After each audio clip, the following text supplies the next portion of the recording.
M Shri വിവാദം കെട്ടടങ്ങി എന്നൊക്കെയാണ് നമ്മൾ കരുതിയിരുന്നത്. പക്ഷേ ഇപ്പോൾ വരുന്ന വാർത്തകളെല്ലാം തന്നെ എം ശ്രീ വിവാദം അങ്ങനെയൊന്നും തീരുന്നില്ല. മുന്നണിയിൽ LDF മുന്നണിയിൽ അങ്ങനെയൊന്നും തീരുന്നില്ല എന്ന് തന്നെയാണ് മനസ്സിലാകുന്നത്. കാരണം അതുമായി ബന്ധപ്പെട്ടുള്ള വിദ്യാഭ്യാസ മന്ത്രിയുടെ തുടർ പ്രതികരണങ്ങൾ ഇന്ന് വന്നിരിക്കുകയാണ്. എം ശ്രീ പദ്ധതിയുമായി ബന്ധപ്പെട്ട് ജനയുഗത്തിൽ എഴുതിയ ലേഖനത്തിനെതിരെ അദ്ദേഹത്തിൻ്റെ അതൃപ്തി തുറന്ന് പ്രകടിപ്പിക്കുകയാണ്. ഒപ്പം തന്നെ ഇടതുപക്ഷ രാഷ്ട്രീയം തന്നെ ആരും പഠിപ്പിക്കാൻ വരേണ്ട എന്ന് കൂടെ കുറച്ച് കടന്നു തന്നെ ശിവൻകുട്ടി പറയുന്നുണ്ടായിരുന്നു.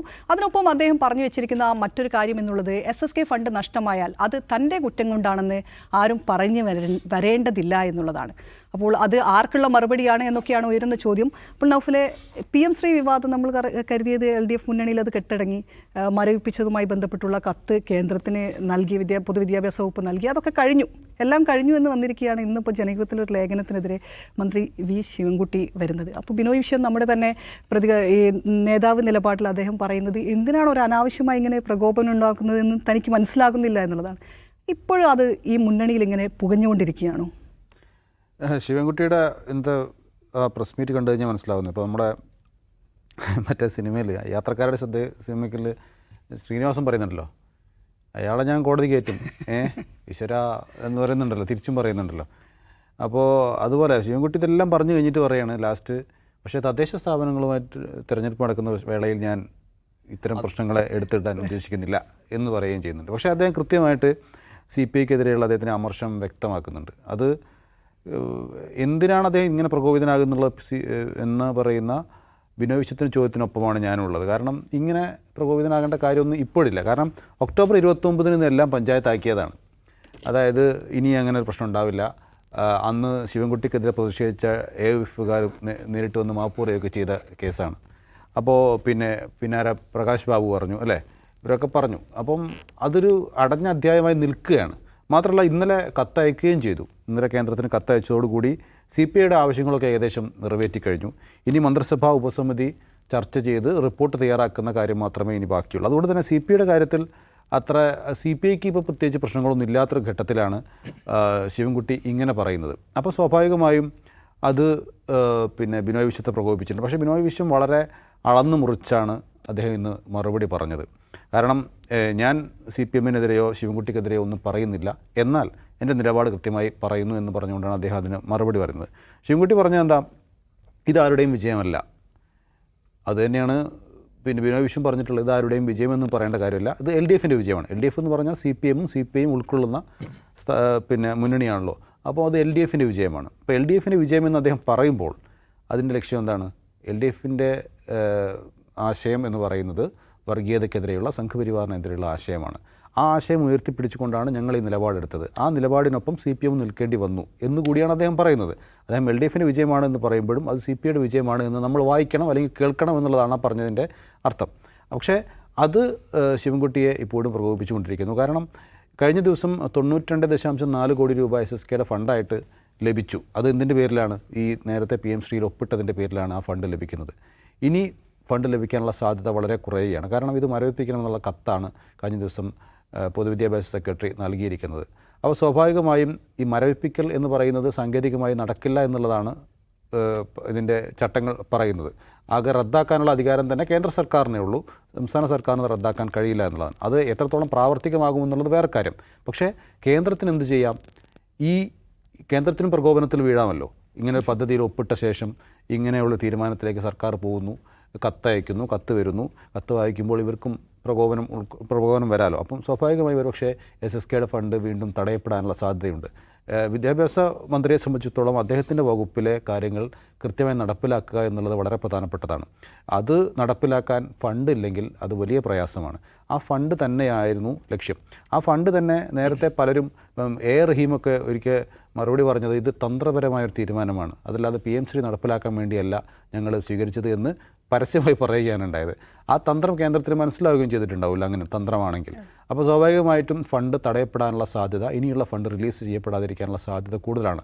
അതൊക്കെ ശിവൻകുട്ടിയെ വല്ലാതെ പ്രകോപിപ്പിക്കുന്നുണ്ട്. പക്ഷേ ബിനോയ് വിശ്വം ഇപ്പോഴും അദ്ദേഹത്തിൻ്റെ നിലപാട് കൃത്യമായി പറയുന്നത് കൊണ്ട് തന്നെ അദ്ദേഹത്തിന് വർഗീയ വിരുദ്ധമായ ഒരു ഇമേജ്, സംഘപരിവാർ വിരുദ്ധ ഇമേജ് കൂടുതൽ നന്നായി തെളിമയോടുകൂടി അദ്ദേഹത്തിന് വരികയാണ്. അത് അദ്ദേഹം ഇന്ന് പ്രകടിപ്പിക്കുകയും ചെയ്തു. ഇന്ന് നിഷാദ് തുടർച്ചയായി പലതവണ അദ്ദേഹത്തോട് ചോദിച്ച് പ്രകോപിപ്പിക്കാൻ ശ്രമിച്ചെങ്കിൽ തന്നെ അദ്ദേഹം ഡയറക്റ്റായിട്ട് മറുപടി പറഞ്ഞില്ലെങ്കിലും അദ്ദേഹം ഉള്ളിലൂടെ കൃത്യമായി അദ്ദേഹത്തിൻ്റെ പൊളിറ്റിക്സ് നല്ല രാഷ്ട്രീയ പ്രസ്താവനയാണ് അദ്ദേഹം നടത്തിയത്. ഏതായാലും ഇത് ഇനി അങ്ങനെ പൊട്ടിത്തെറിക്കാനൊന്നും പോകുന്നില്ല. കാരണം തദ്ദേശ തെരഞ്ഞെടുപ്പ് വരാനിരിക്കുകയാണ്. ഇരു കൂട്ടരും കൃത്യമായിട്ട് കാര്യങ്ങൾ അറിയാം. അതുകൊണ്ട് ഇതിവിടെ അവസാനിക്കുമെന്നുള്ള കാര്യം ഉറപ്പാണ്. പക്ഷേ ആരും ഒരു മേൽക്കൈ എടുക്കേണ്ടതില്ല എന്നുള്ളത് രണ്ട് കൂട്ടരും തീരുമാനിച്ചിട്ടുണ്ട്. അതുകൊണ്ട് തന്നെ ഒരു സ്റ്റാറ്റസ് കോയിൽ പോകാനാണ് രണ്ട് കൂട്ടരും ശ്രമിക്കുക. ആ നിലയ്ക്കേ പോകാനുള്ള സാധ്യതയുള്ളൂ. ഇനി പൊട്ടിത്തെറിയൊന്നും നമ്മൾ വാർത്ത എന്നുള്ള നിലയ്ക്ക് പ്രതീക്ഷിക്കേണ്ടതില്ല. നിഷാദിൻ്റെ അടുത്താണ് ഇപ്പോൾ ബിനോയ് വിശ്വം സംസാരിച്ചിരുന്നത്. ആ സംസാരത്തിൽ അദ്ദേഹം ഇടയ്ക്ക് പറയുന്നുണ്ട്, എന്നെ ഇങ്ങനെ പ്രകോപിപ്പിക്കാൻ നിങ്ങൾ നോക്കേണ്ടതല്ല എന്നൊക്കെ നിഷാദിനോട് പറയുന്നുണ്ടായിരുന്നു.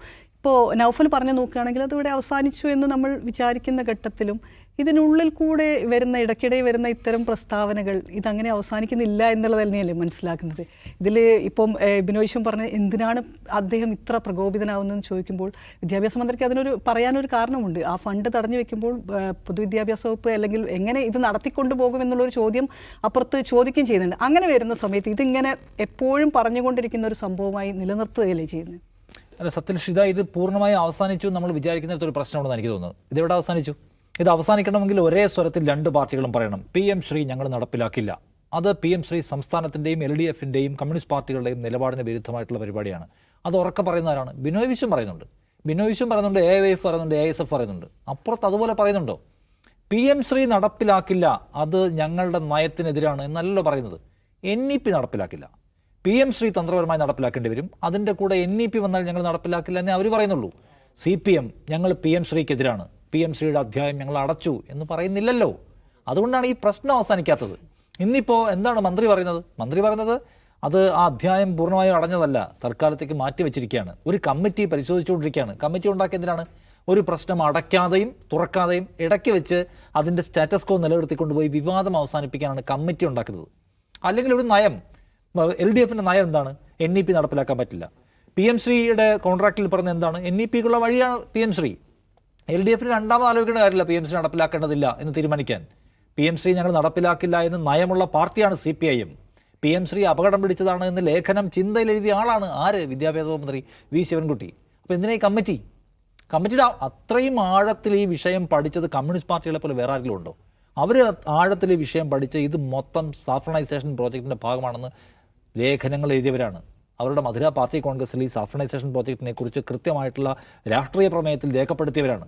അവരെന്തിനാ പിന്നെ കമ്മിറ്റി വെച്ചേക്കുന്നത്? കമ്മിറ്റിയെ വെച്ചിരിക്കുന്നത് ഈ പ്രശ്നം അടയ്ക്കാൻ കഴിയില്ല. കേന്ദ്ര സർക്കാരുമായിട്ട് അവർ ഓപ്പൺ ഫൈറ്റ് ആഗ്രഹിക്കുന്നില്ല.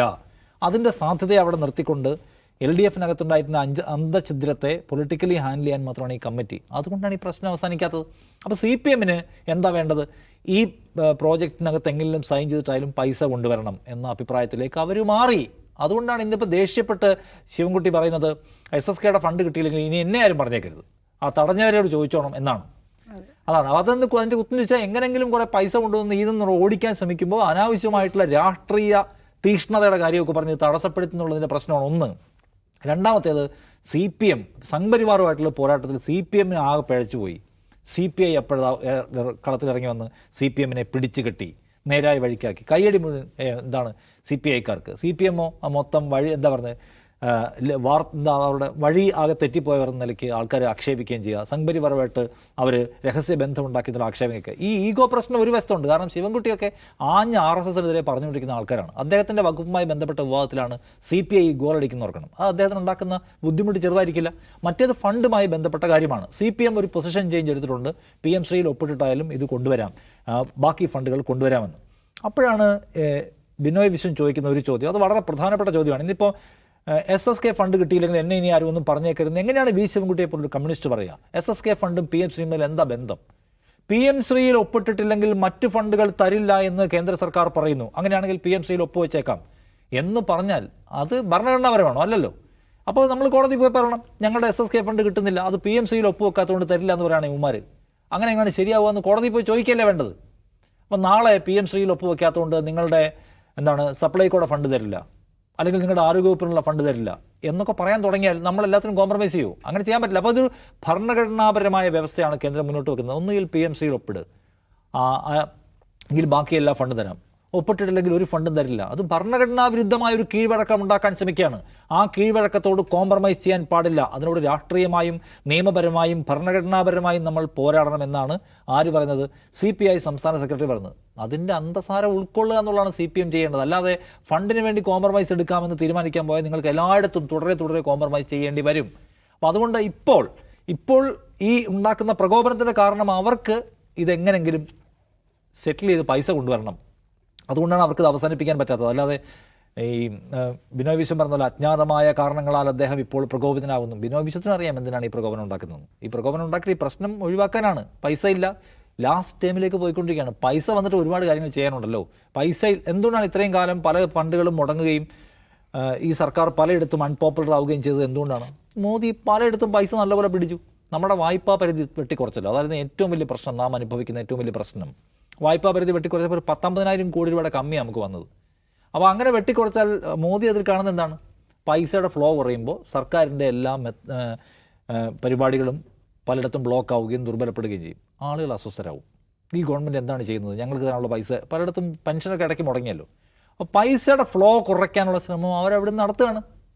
അപ്പോൾ ഈ സർക്കാർ എങ്ങനെയെങ്കിലും പൈസ കൊണ്ടുവരാൻ ഇപ്പോൾ ശ്രമിക്കുന്നത്. ഏതൊക്കെ വഴിയിലൂടെ കോംപ്രമൈസ് എടുത്ത് പൈസ കൊണ്ടുവരാം എന്ന ഒരു സമീപനം എടുക്കുമ്പോൾ CPI ആവശ്യമില്ലാത്ത രാഷ്ട്രീയ കൃത്യത പറയുകയാണ്. അതിൻ്റെ ഒരു ബുദ്ധിമുട്ടാണ് ഈ കണ്ടുകൊണ്ടിരിക്കുന്നതാണ് ഞാൻ മനസ്സിലാക്കുന്നത്. അപ്പോൾ CPI അതിനോട് വഴങ്ങേണ്ടി വരുമെന്ന് ചോദിച്ചാൽ ഇപ്പോൾ ഒരു തെരഞ്ഞെടുപ്പ് കാലമാണ്. ആ തെരഞ്ഞെടുപ്പ് കാലത്ത് CPIക്ക് കുറച്ച് എഡ്ജ് കിട്ടും. കാരണം ഗവൺമെൻറ്റിന് അങ്ങനെ ഒരു ഇതെടുക്കാൻ പറ്റില്ല. പിന്നെ അതിനകത്ത് ഇവർക്ക് സ്ട്രാറ്റജിക്കായ അബദ്ധം പറ്റിയത് CPIയെ കൺവിൻസ് ചെയ്യാതെ ഇവർ ഒറ്റയ്ക്ക് പോയി ഒപ്പിട്ടു. ശിവൻകുട്ടി പോലും അറിഞ്ഞിട്ടുണ്ടോ എന്ന് എനിക്ക് സംശയമാണ് ഒപ്പിട്ട കാര്യം. കാരണം ഈ പദ്ധതി ഒപ്പിട്ടതിൻ്റെ പിറ്റേന്നാണ് ചിന്തയിലെ ശിവൻകുട്ടിയുടെ ലേഖനം പ്രസിദ്ധീകരിക്കുന്നത് PM ശ്രീ അപകടകരമാണെന്ന്. അപ്പോൾ ആ ശിവൻകുട്ടി ഈ ചിന്തയ്ക്ക് അഭിമുഖം കൊടുത്തു വന്നിരിക്കുകയാണ്. വേറെ ഉദ്യോഗസ്ഥൻ പോയി ഒപ്പിടുകയും ചെയ്തു. അപ്പോൾ ശിവൻകുട്ടി അത് അറിഞ്ഞിരുന്നു എന്ന് കരുതെങ്കിൽ അദ്ദേഹം ചിന്തയെ വിളിച്ച് പറയുമല്ലോ, അത് പബ്ലിഷ് ചെയ്യരുത്, സംഗതി ഒപ്പിട്ട് പോയിട്ടുണ്ട് എന്ന് പറയുന്നത്. അദ്ദേഹം പോലും അറിഞ്ഞത് എനിക്ക് സംശയമാണ്. പക്ഷെ എന്തായാലും ഈ CPIയെ ഡീൽ ചെയ്യാതെ ഒപ്പിട്ട് പോയതിൻ്റെ ഒരു അബദ്ധത്തിൻ്റെ ബുദ്ധിമുട്ടാണ് ഇപ്പോൾ CPI ഇതിനെ ചുമക്കുന്നത്. പക്ഷേ ഇത് അവിചാരിതമായ പ്രകോപനം എന്ന ചോദ്യമൊന്നും വലിയ കാര്യമില്ല. അവർക്ക് ആ പ്രശ്നത്തിൽ ഇപ്പോഴും മുന്നോട്ട് പോകണം തന്നെയാണ് ആഗ്രഹം. അതിനുവേണ്ടി അവർ ശ്രമം അതിൻ്റെ പ്രയാസപ്പെടൽ, അതിൻ്റെ ശ്വാസം മുട്ടലാണ് ഈ കണ്ടുകൊണ്ടിരിക്കുന്നത് എനിക്ക് തോന്നുന്നത്. CPM ഈ കാര്യത്തിൽ എടുക്കുന്ന പൊസിഷൻ രാഷ്ട്രീയമായി ശരിയാണെന്ന് ചോദിച്ചാൽ ഒരു നിലയ്ക്കും രാഷ്ട്രീയമായി ശരിയല്ലാത്ത ഒന്നാണ്. RSSൻ്റെ സാംസ്കാരിക ദേശീയ അല്ലെങ്കിൽ ഇൻവേഷൻ പ്രോജക്റ്റുകളിൽ ഒപ്പിട്ടിട്ടില്ല എങ്കിൽ നമുക്ക് അർഹമായ ഭരണഘടനാപരമായ അവകാശങ്ങൾ വേറെയും തരില്ല എന്ന് വരുമ്പോൾ ശരി എല്ലാത്തിലേക്കും ഞങ്ങൾ ഒപ്പിട്ട് കളയാം എന്നൊരു വർത്തമാനം അല്ല CPMൻ്റെ നേതാവ് പറയേണ്ടത്, CPMൻ്റെ അല്ലെങ്കിൽ LDFൻ്റെ ഒരു മന്ത്രി ഒരു സർക്കാരും പറയേണ്ടത്. മറിച്ച് തന്നിട്ടില്ലെങ്കിൽ ഞങ്ങൾക്കത് പോരാടി നേടാൻ അറിയാമെന്ന രാഷ്ട്രീയ പ്രഖ്യാപനം പറയേണ്ട സ്ഥലത്ത് ഈ വിധേയ വർത്തമാനം പറയുന്നത് ഒരു നിലയ്ക്കും LDFൻ്റെ നയത്തിനോ CPIൻ്റെ നയത്തിനോ യോജിക്കുന്ന പരിപാടിയല്ല, കേരളത്തിൻ്റെ പൊതുതാൽപര്യത്തിനും യോജിക്കുന്ന പരിപാടിയല്ല എന്ന് അവർ മനസ്സിലാക്കേണ്ടതുണ്ട്. കേരളത്തിന് ലഭിക്കേണ്ട ഫണ്ടെല്ലാം ഏതെങ്കിലും മാർഗത്തിലൂടെ ലഭിച്ചാൽ മതിയോ എന്നുള്ളതാണ് ചിന്തിക്കേണ്ടത്. അതിന് പകരം നേരായ മാർഗത്തിലൂടെ എങ്ങനെ ഫൈറ്റ് ചെയ്തുകൊണ്ട് ഈ ഫണ്ടെല്ലാം നേടിയെടുക്കാം എന്നുള്ള കാര്യത്തിലേക്ക് സർക്കാർ പോകുമെന്ന് നമുക്ക് പ്രതീക്ഷിക്കാം.